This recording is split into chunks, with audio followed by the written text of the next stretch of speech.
je suis avec deux représentants de l'association Peace Fontaine Environnement. Donc à ma droite, Françoise et à ma gauche, Wendy. Merci d'être avec nous. Les journaux locaux des Deux-Rives vous saluent. Alors, vous faites une pétition ici à Triel-sur-Seine à l'attention des autorités compétentes, et notamment le Grand Paris Seine-et-Oise. Expliquez-nous quel est l'objet de cette pétition et pourquoi vous faites ça à ma connaissance. C'est la première fois. Eh bien parce qu'on a remarqué depuis plusieurs mois, même déjà depuis le printemps de l'année dernière, que la communauté d'agglomération épandait du glyphosate dans toutes nos villes. Et notamment, ça a été vu aux abords des écoles à l'heure d'entrée des enfants et à l'heure de sortie, à 8h30, à 4h30 devant les écoles Jules Verne. Triel n'est pas la seule commune concernée, il y a aussi à Verneuil et Andrézy. Et bien voilà, toutes les communes concernées sont les communes de l'ex-CA2RS. D'accord. Et donc vous avez décidé avec vos collègues, j'imagine, de lancer une pétition. Qu'est-ce qu'il y a dans cette pétition, madame ? Eh bien, dans cette pétition, on s'adresse à M. Totou et on lui demande de cesser ces épandages. Voilà. Aussi rapidement que possible, puisqu'en effet, le glyphosate, c'est quand même une matière qui a été reconnue potentiellement cancérigène par certaines autorités comme le Centre international de recherche contre le cancer, oui. Chose qui a été démentie plus ou moins par l'OMS. En ce moment, il se renvoie la balle à Bruxelles pour dire est-ce qu'on le réautorise, est-ce qu'on ne le réautorise pas en Europe, dont en France.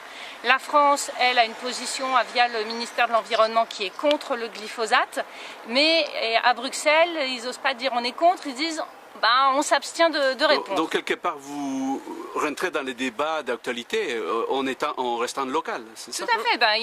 Il faut faire pression pour dire que localement, on n'en veut pas. Si on ne va pas attendre une décision qui vienne de Bruxelles ou de la France pour dire que non, on ne veut pas que nos enfants soient intoxiqués par du glyphosate, qui est un probable perturbateur endocrinien et qui sera en fait un vrai poison pour nos enfants. Je suis les travaux de l'association Génération Future qui dénonce les perturbateurs endocriniens et dont le glyphosate depuis des années.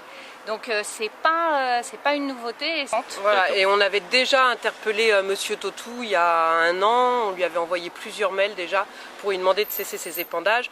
Et on était allé à un des derniers conseils communautaires en novembre ou octobre pour l'interpeller directement, le conseil communautaire de la CA2RS, et il nous avait dit que c'était autorisé pour le moment. Enfin je veux dire, on n'a pas attendu le film demain, on a une conscience écologique depuis certain temps. Et justement, qu'est-ce que vous attendez donc de cette pétition? Qu'il y ait une réponse qui dise quoi exactement? Qu'est-ce que vous attendez? Si vous avez un message envoyé à M. Philippe Totou par l'intermédiaire de notre journal, quel serait ce message? Alors, M. Totou, on lui a écrit plusieurs mails. Pour le moment, on n'a jamais eu de réponse. Et là, on lui a renvoyé un nouveau mail le jour où on a dépassé les 500 signatures, pour lui demander d'entendre notre demande, de cesser immédiatement ces épandages et éventuellement de nous recevoir, que nous étions ouverts pour lui faire des propositions concrètes pour passer à d'autres solutions et puis pour lui faire d'autres propositions qui n'ont rien à voir avec le glyphosate. D'accord. Conclusion alors, Wendy?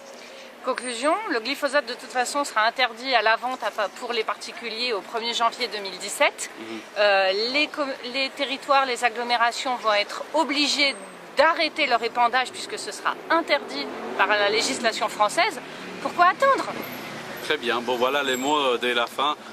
Il faut plutôt avancer et continuer. C'est ça. Et Monsieur Totou, nous avons des solutions à vous proposer. Merci beaucoup.